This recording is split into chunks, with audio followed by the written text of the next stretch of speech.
They all deserve to have their stories told, whether they're the young Greek immigrant guy that just has a little obituary or whatever, or entire families, or the ones and twos that just kind of got lost. I thought, no, I will tell all your stories.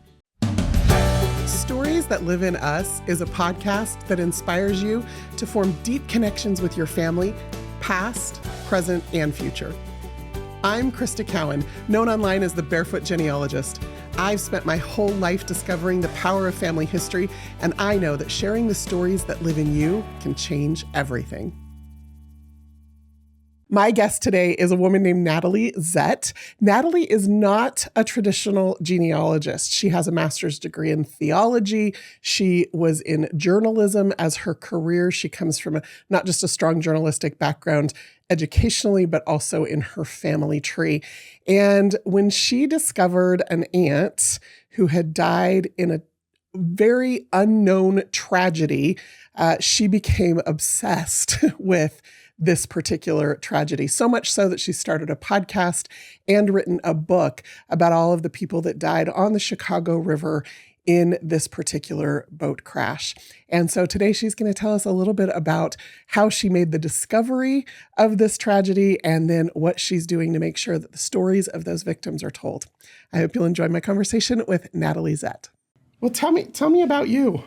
I don't know that I'm that interesting, but some of the things that have happened to me are. And this Eastland, the reason I reached out to you is because of the number of coincidences, which I can't even count anymore, serendipities, synchronicities. I took a lot of Jungian psychology in undergrad, so that comes forth. But I'm somebody who was told when I was in elementary school that I didn't have a family history because, I'll explain, it's actually comical. It's funny now, but I'm from Johnstown, Pennsylvania, and the family moved to Cleveland, and we went to an inner city Cleveland school. Most of the kids were like me, immigrants, children, grandchildren from Eastern Europe, Southern Italy, and the rest of the kids were Black from the South. And then there were some Jewish children whose parents or grandparents were Holocaust survivors. The teacher told us, and this is, okay, abandon logic for a moment, that we had to do a family tree, and we had to trace our family back to the Mayflower. And, it gets better. And she told me that I wasn't a real American unless I could do that. A teacher told you that. What's interesting, Krista, is years later, now she's joined the Angels, wherever she is now. I did her bio. She's from the same village in Slovakia that's adjacent to the one where my paternal grandfather came from, Olsavica. And I thought, you had a little self-acceptance trouble. But so I went home to my mother, and she was so tired of getting called down to the school. She spent more time in that school than I did, actually, talking to the teachers, because I was always just asking questions. But I said, Mom, am I not a real American? And she said, oh, for God's sake, yes, you're a real American. I said, well, I have to do a family tree. And she said, we can't, because my parents, your daddy's parents, they came from Europe. All the records were burned in the war. We don't know which war. We don't know where. We don't have a family history. And then there was that. And so I went back and I told the teacher, and I guess we got away with that. But I thought, I'm one of those people where somebody tells me something like that. It's like, I don't think so, but I'm going to prove you wrong someday. Then about the same time, and my mother also got called down when I wrote a short story called The Mummy's Hand. I was in third grade, and we could write a short story. And the teacher was concerned because a little girl shouldn't be writing stories about a person using a manuscript to bring back somebody from the dead. And I got in trouble for that. And my mother just said, oh, for God's sake, Natalie, don't keep doing this stuff. And I said, I don't understand. Why am I in trouble? This is what Daddy's family does. My dad's family, very different from my mother's family. Most of them were still living in Johnstown, but they were from what is now Slovakia, but really their ancestry was mixed, Romani, Carpatho-Rusin, which is what my dad's dad was, like Andy Warhol, and a smattering of other things, Ashkenazi, Slovaks. We had the different religions, the different folk magic things, and Christianity didn't come to those areas until much later. I don't know that people know that, so it was a real infusion of different things. And so a lot of the way that my family made a living when they came to Johnstown was the things you might expect, fortune-telling, horses, what else? Tinsmith. My dad was a musician. And so things like that. So I didn't think anything about that. But my mom said, you could get hurt. And I didn't know what she meant by that. But she just said, just be careful when you talk about this stuff with whom you talk about that. But my dad had let's just say an overdramatic sister who said, darling, don't worry about that. She said, the living, the dead, we see them all. It's part of our heritage. But I did learn as I went on in life to maybe keep a lid on that stuff. But what happened was two things: the power of a manuscript to bring something back to life, and also the fact that when somebody tells you you don't have a family history, don't believe them. So right. So I shouldn't be a genealogist. I'm not the genealogist that you and so many are, but I'm pretty good at it. I figured out how to do it, and that's how I've been able to unlock a lot of this Eastland disaster stuff. So Mom's history was this, and this is what's significant for my Eastland involvement. My mom's mother died when my mom was 3, and there was a lot of back and forth at that point. They were living in Johnstown, but my grandmother, this was her second marriage. She left Chicago in 1929 to marry my grandfather. Her second marriage, the first guy was a goof, abusive and that sort of thing, and she had 2 older children. My grandmother was working for Western Electric during the time of the Eastland disaster, and I'll explain what that was. Western Electric was probably like the Silicon Valley of its day. They did everything having to do with communications. My grandmother was a laborer, but what I learned later is that she left Chicago to escape heartbreak and guilt.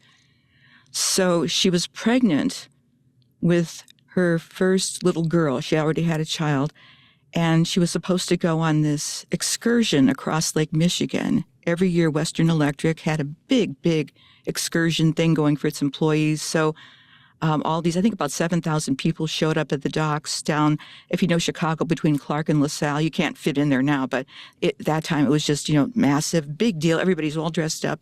It was a Saturday morning, July 24th, 1915. And my grandma was feeling sick, so she gave her tickets to her little sister, who was 19.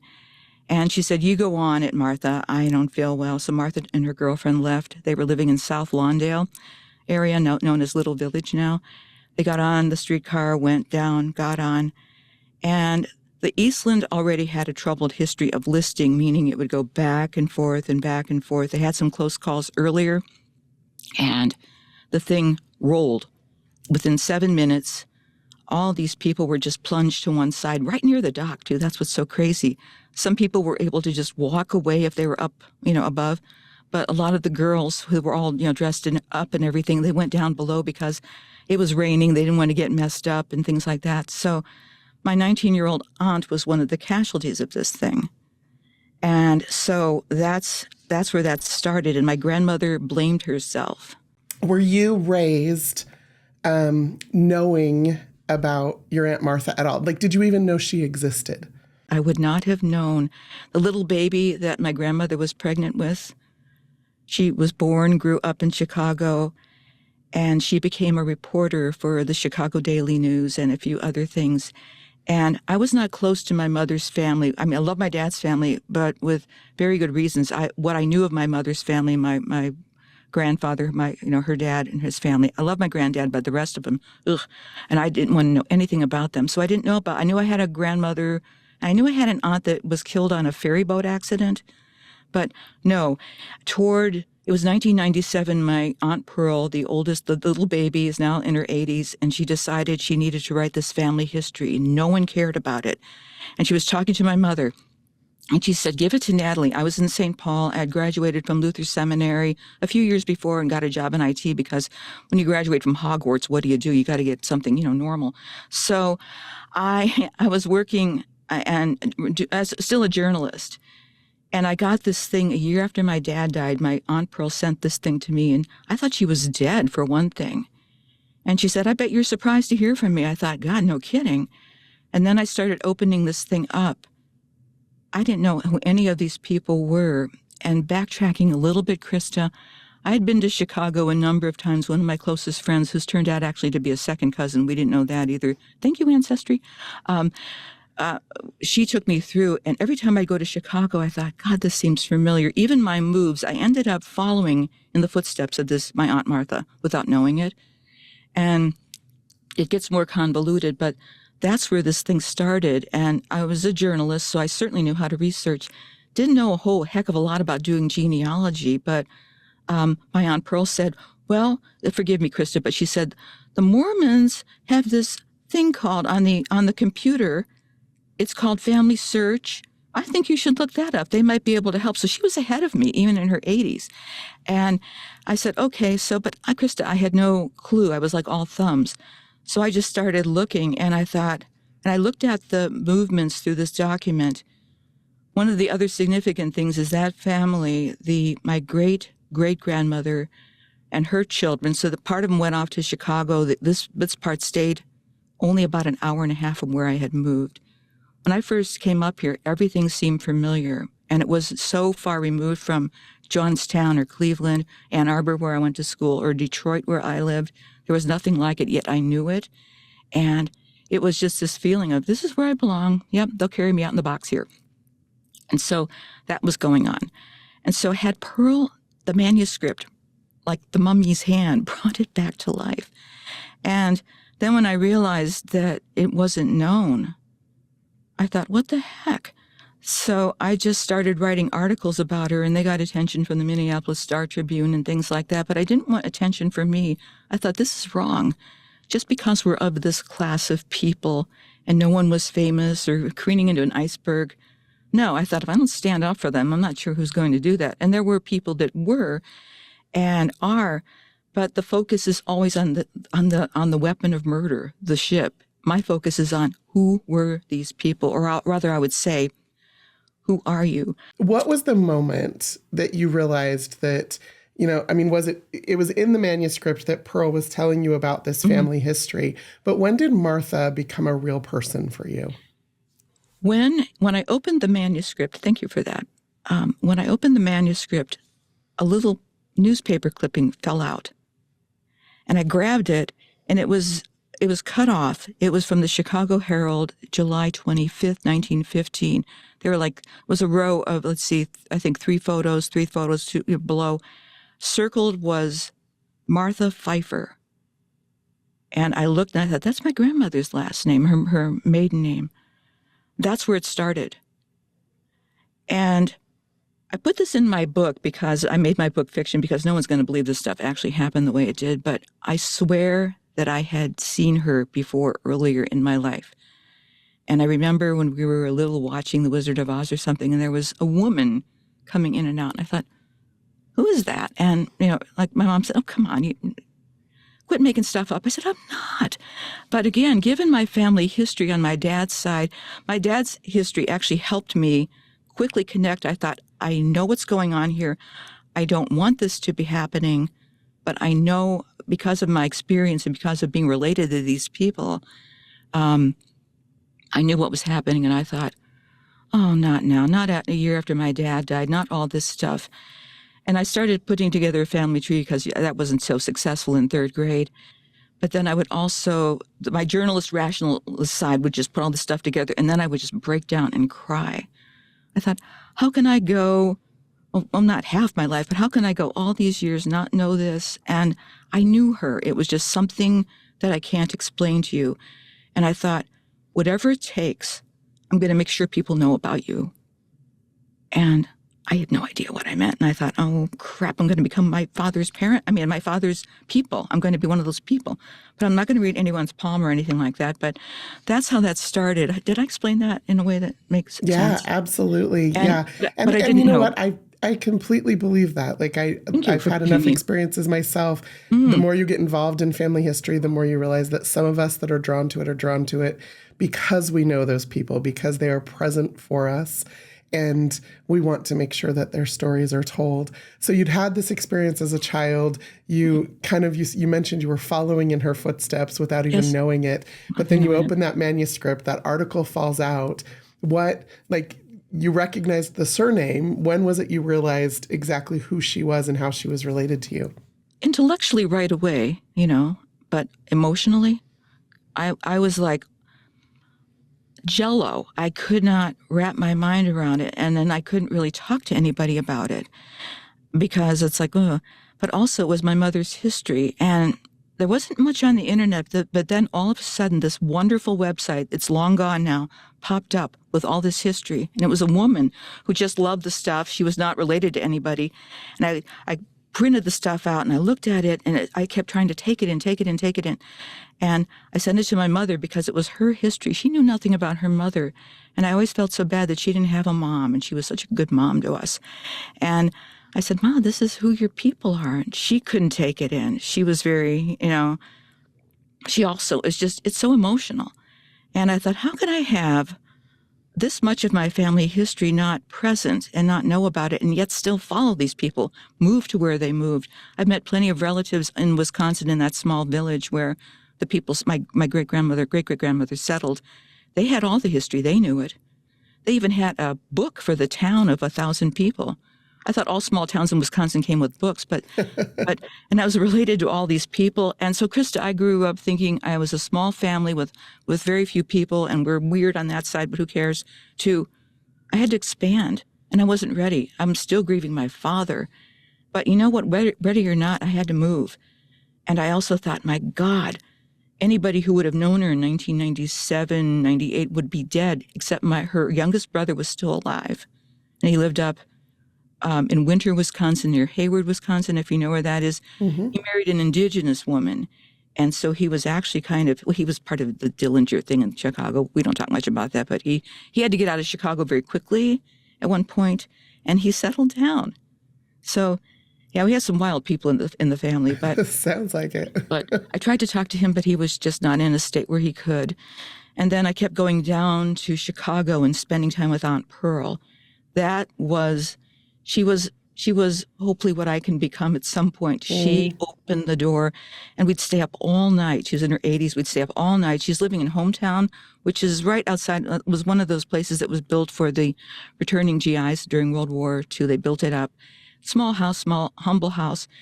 And then she and I would go to the cemeteries, and we would find things, and she could find everything. And she was just one of those people who had that journalist mind was still there. And so I spent all this time with her, and I got to meet some living relatives, including one that was 4 years old when Aunt Martha was killed, and this woman was still alive. And she said, I remember her in the coffin. She had roses in her hair, a pink dress, and that was something else. And then the one story that I really ought to tell you was the first time I came down to Chicago by myself. No sense of direction. GPS was not a thing back then. And I went to Bethania Cemetery in Justice, Illinois. Labor Day weekend, nobody's there. It's huge. It's not as big as Grandview in Johnstown, where I was born. But I thought, oh no, what did I do? And I felt so foolish. And what I didn't realize, even after I was traipsing up and down, I parked right in front of my family's graves, but I didn't see it. I still don't know what that is. But then when I saw it, I just collapsed. I said, I didn't know you were here. I'm so sorry. And I think I had to be broken down emotionally. And I don't think, had my dad not died the previous year, I wouldn't have been open to this. I would have just thrown it in a drawer and said, that's nice. But it was almost as if everything converged. And then I thought, how did I find this? And then I went back to, because I was writing a story for a newspaper about this, so I went back, rushed back. Then when I got back to my apartment, I guess you will believe this stuff, things started happening in my little apartment in St. Paul, like stuff falling off of the refrigerator. We're not on a fault line up here for earthquakes, and it was just things were happening, and I thought, oh gosh, what did I do? And I could feel, at that point I was living alone, I could feel somebody else in there, and I thought, what did I bring back with me? And I called my mother, because you call mommy when you're scared, and I said, Mom, I think I brought something back with me from Chicago that I didn't intend. And she said, what's that? Aunt Martha. She said, well, maybe you did, and she's not going to hurt you, so get to know her. Hang up. My mom was really uncomfortable with a lot of my dad's family shenanigans. But so I thought, let's just pretend this is actually happening, because it is. And I can't talk to anybody, which is the best place to, because I was back in a corner. And I thought, let's just go with this. And I wasn't ready emotionally. I wasn't ready physically. I wasn't ready in any shape to do this, but I did it. I just kept going. I thought, let's go to Fall Creek and meet these people. Let's go to Chicago. Let's do it. And Soon I had my article done. I had the beginnings of what became a book because it was like getting so big. But when the time came where I thought I might really put this together and publish the book, I was in a car accident, or bad one. And it took about 8 years to recover memory and things like that back. And you don't ever recover from something like that. But because I had this manuscript and all the details from Pearl's document, it helped my memory come back. So I thought, And then 2016, I work in IT for the state of Minnesota, and a couple of friends I was working at the Department of Health said, I think you ought to take this Ancestry test thing, get your DNA done. I said, my Aunt Pearl gave me this information. I know who my family is. No, you need to do this. I know who they are. And then they showed me pie charts, and I thought, oh, okay. So I did this thing called the Ancestry DNA test. It's like, that in and of itself has been quite the shock, but it also cemented what I found. So eventually I was able to fill out the things in the book that weren't very good. And I thought when I published the book, I didn't care who wanted it, but I knew my mom had to have it before she died. So I rushed it to her 2021. She died a few weeks later, but she knew the contents, but she had her book. I said, this is your history, Ma. And I didn't want her to depart without that promise being kept. And Pearl had died quite a few years before, but I thought, Pearl did it. Pearl said, do something with this, do something with this. I said, I did something with it. And so that's what happened. I mean, there's some other things that were occurring, but my moves, the things, and any time I would look up something, I would find it, and it was almost too easy. But here's where it really switched, and you asked me about my podcast.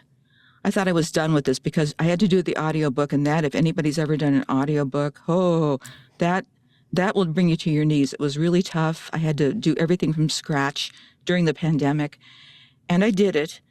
And then I was on a number of talk shows, including Coast to Coast, sort of the paranormal circuit. That's where Amazon put my book as a paranormal book, which I thought was to be a history book. But I thought, oh, well.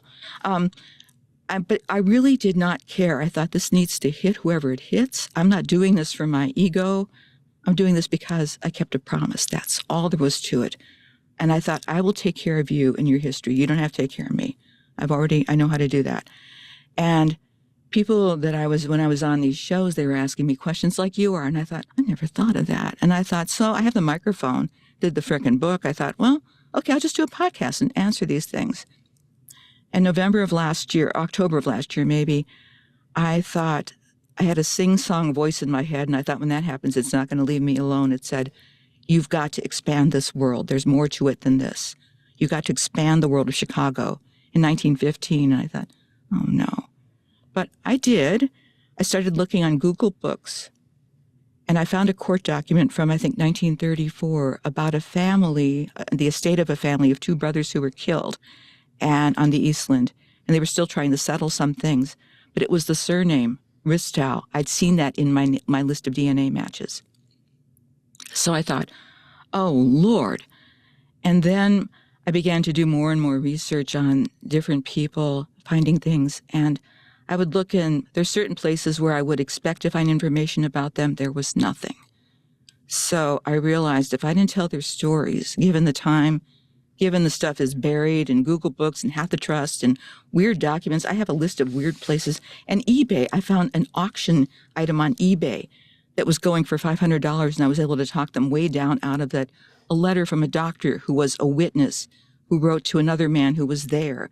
And they connected years later. I had a lot of those stories. So I was finding all this stuff in these weird publications, and I started talking about them.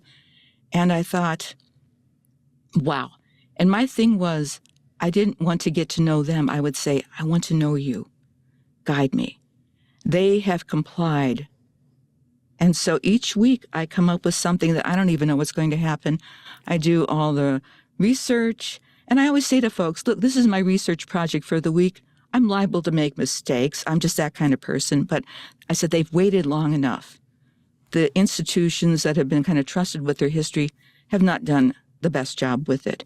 Or else what they've done is they focused on the ship or a few stories. And I thought, there are 800 frickin' people. Beyond that, they all deserve to have their stories told, whether they're the young Greek immigrant guy that just has a little obituary, or whatever, or entire families, or the ones and twos that just kind of got lost. I thought, no, I will tell all your stories. Don't know how, but I will. But so far, it's been relatively easy to find them. And there's no end to this podcast because there's so many of them. So that's what happened. And it's pulled forth from me things I didn't even know I had, because I do everything. I mean, it's just me, myself, I do all the artwork for the little posters that I make each week to tell the stories.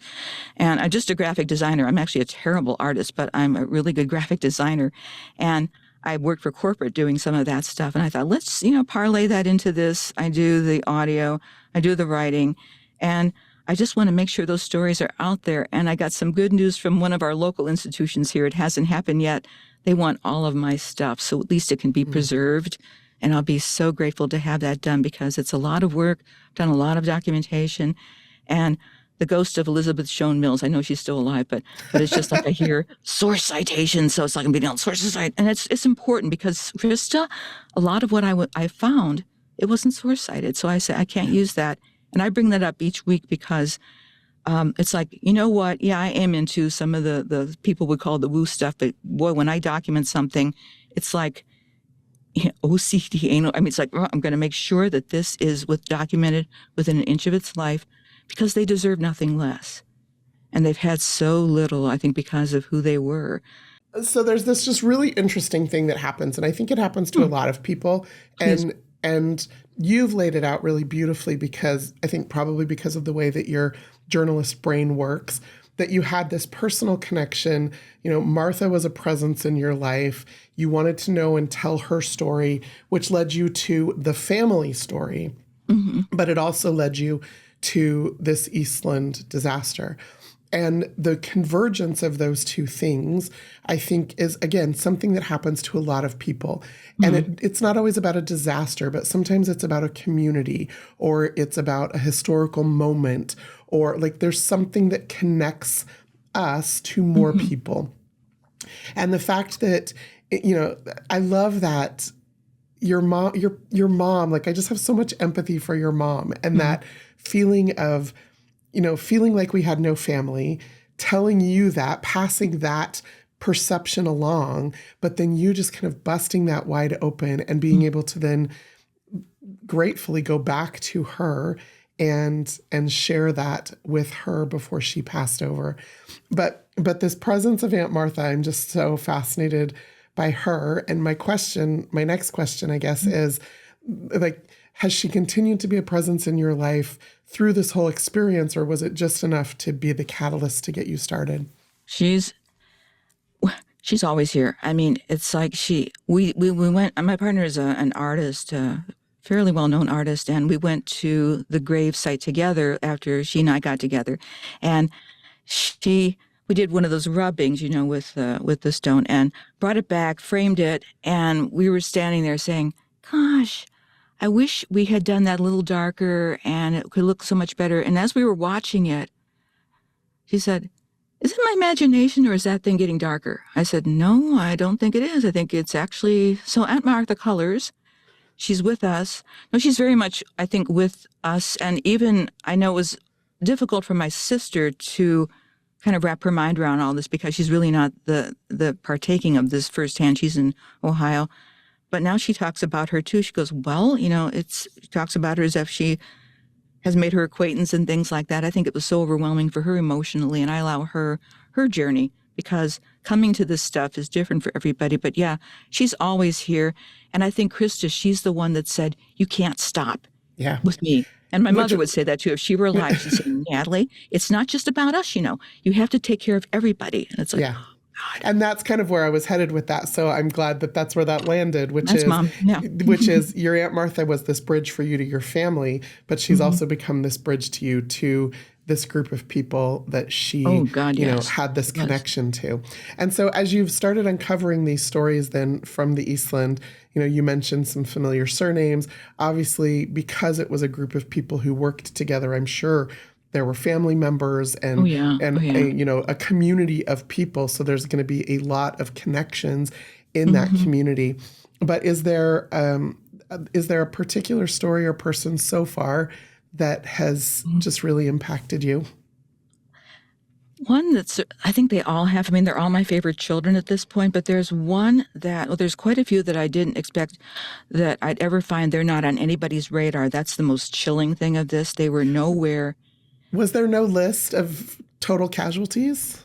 There was. Okay. From the Cook County coroners, there's a couple lists. But here's the thing. Numbers have been thrown around, all this time. There's there's certain numbers that are repeated. Where is the list that is not just source cited, but it would need to be peer reviewed? I've never seen one. I've heard numbers. People lead off with numbers. That makes me nervous sometimes because it's like, you know what? You become dead to the effect when you just hear the sensational. The stories that are told that are repeated they're dramatic. I mean, entire families were lost and things like that. But after a while, you don't hear it anymore. What about the Greek immigrant fellow that came? What about the little boxer that I profiled last week in the website? My website as well as my podcast. He was only 19. He was an amateur boxer. What about him? What about these other people? So they're all important to me, I think, when I do them. But there's no one that stands out. What was so startling, though, Krista, were the number of people who wrote letters to the editor in these one-off papers, like real small papers in Chicago. New Jersey was another place where they had a lot of people. I know, because Western Electric had a presence in New York, and a lot of them ended up in Chicago, better opportunities, right? Kind of like my family. It's like, nah, not so much. But they're all important at the time, and the way I treat them is the way I was treated when I was first learning how to do genealogy. I took a lot of classes with Sunny and Lisa Louise, and they treated my family like they were their family. And that's what I do. And so I think some of them are just striking, but the documentation, I would say it's very documentation uneven. And I'm trying to be diplomatic here because I do get a little like, but there was one. Okay, let me tell you one. This is unbelievable. I think about this guy. This guy's doing penance in the afterlife. He was a person who was robbing corpses down at the dock. He was arrested, and then he went on to make a story up about himself, about how he rescued all these people on the Eastland, and he would go on the speakers circuit and on vaudeville, and he was basically. There were newspaper articles saying this guy's a fraud. The Carnegie, commission or whatever they were, they had a heroes commission thing. They said, we don't know this guy, and people don't do this sort of thing. So he was going on, and he went on and on forever, and he was always where there were disasters, and he was always saving people. And certain places still tout this guy as a hero. And I thought, oh, listen, buddy boy, we're going to talk about you. So I devoted a whole episode to this guy, and all I did was read the newspapers. And then he died. He was actually like a perfume salesman or like a ladies' lingerie salesman or something. He died, this is karma, in the Stardust Hotel gift shop in Las Vegas. And I thought, see.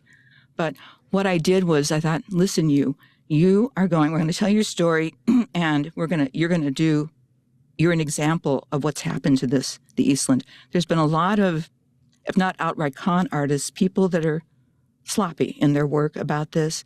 And I think that's why it's suffered so much, not because of the population, not because of anything else, but because the story has been gatekeepered, if you want to call it that. It's not even a word, but you know what I mean? Yeah, absolutely. And I get really animated about that, and it's just, So I think part of Martha's involvement was like, oh no, you can't stop here because this is not right. And so I get a little Nellie Bly, Joan of Arc on that. But I thought, okay, take that, funnel it into telling their stories. And I was working with a woman, a PhD student, and she also shared some stories with me that are even more disturbing. And she said, Natalie, you're on your own with this. I said, no, I'm not. I've got about 800 some that help me each week. All I have to do is tell their story. And now people want my manuscripts, want the work that I've done, and they will keep it and they will take care of it. And it will be there for people. It's no longer lost stories or whatever. And I thought, yay. So Arthur Loeb, he's the guy, the con artist. He's done a lot of my work for me because it's like, okay, he was long ago, but these types of people exist. And what I didn't realize is there were so many of them. But I couldn't believe what I was reading. It's just so unbelievable. So he was the most memorable one because he was the worst. Yeah, sounds He like wasn't it. the only one. But glad you asked, Krista. I Rock and am. roll. Absolutely, I am. So, Martha led you to your family history. She led you to this disaster. Now you've got all of these other people whose Hmm. stories you're telling. And I love that you're doing that. You've got, endless stories that you can tell. Oh, yeah. As you're sharing those stories out into the world, are they connecting with descendants or family members of those other passengers? You connected to the Eastland because of your familial connection. I Hmm. guess what I'm asking is it trickling back out to the descendants and family members of the It others whose it stories you're telling? is. It is. There was one guy who was a descendant of the Cook County coroner, Pete Hoffman, who reached out. He goes, "Hey, thank you for being kind to my was a great great grandfather," because Pete Hoffman was a controversial figure, and I kind of liked him because he was just kind of he was himself, and they actually kind of immortalized him in the play and in the film Front Page. And so one of his descendants reached out. Another descendant of there was a young couple. I called them the Rose and Jack of the Eastland. They died together. They were buried actually together, even though they never married. And one of his relatives from, I think, Slovakia reached out. And a lot of people from Slovakia, because of my ancestry, they reach out. There's not a ton from there.